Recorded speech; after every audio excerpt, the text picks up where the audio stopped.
Welcome to Top 5 Hive Mind. Today, we're diving into how college majors have evolved over the last 5 decades, from 1970 to the present.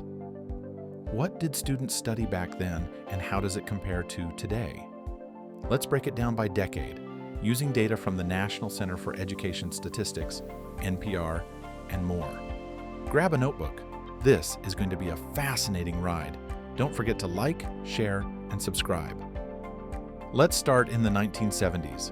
Back then, education majors were the stars of the show. In 1970, a whopping 21% of bachelor's degrees went to future teachers. But by 1980, that number dropped to 12%. Why? Well, teaching salaries couldn't compete with emerging fields, and there was a perceived oversupply of teachers. Meanwhile, business majors, like accounting and marketing, took off, jumping from 13% in 1970 to 20% by 1980. The corporate world was calling, and students answered. Social sciences and humanities held steady at 15 to 20%. But STEM fields like engineering and sciences were smaller, at about 12% combined. Computer science? Barely a blip at less than 1%.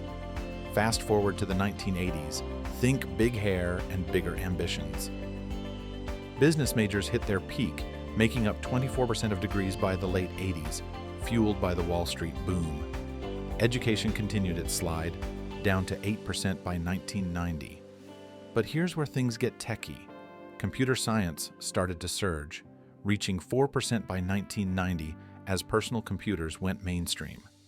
Health professions, like nursing and pre-med, also grew from 3% in 1970 to 5% by 1990. Humanities and social sciences, they dipped to around 12% as students chased more practical majors. The 1990s brought the dot-com bubble, and with it, a tech explosion.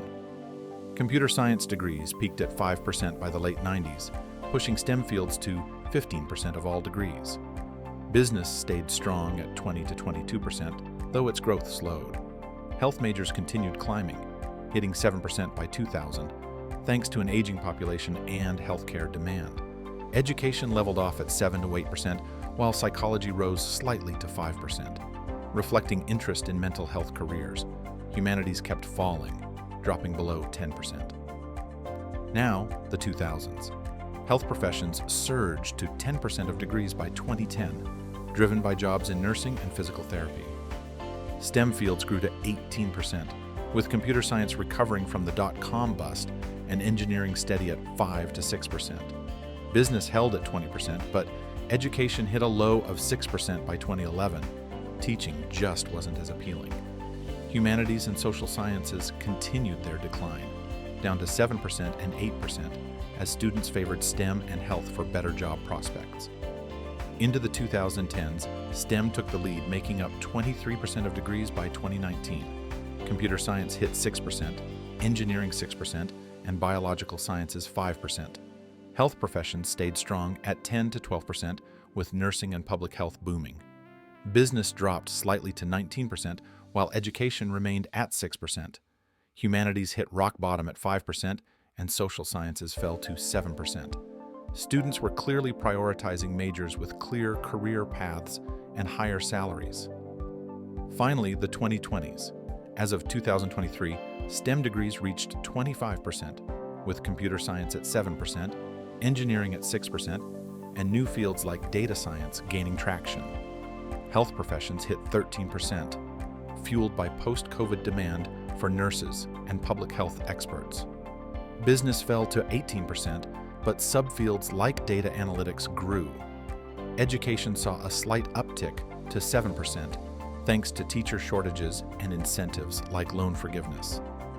Humanities stayed low at 4–5%, though interdisciplinary fields like environmental studies, under social sciences, rose to 8%.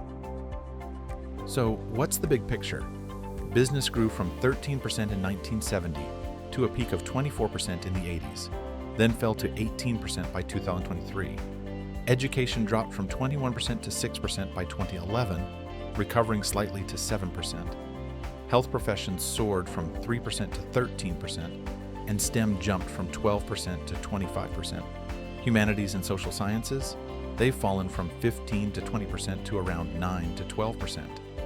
These shifts reflect economic demands, corporate jobs in the 80s, tech in the 90s, and healthcare today. Students are chasing ROI, but some argue this undervalues the critical thinking skills the humanities provide. What do you think? Let me know in the comments.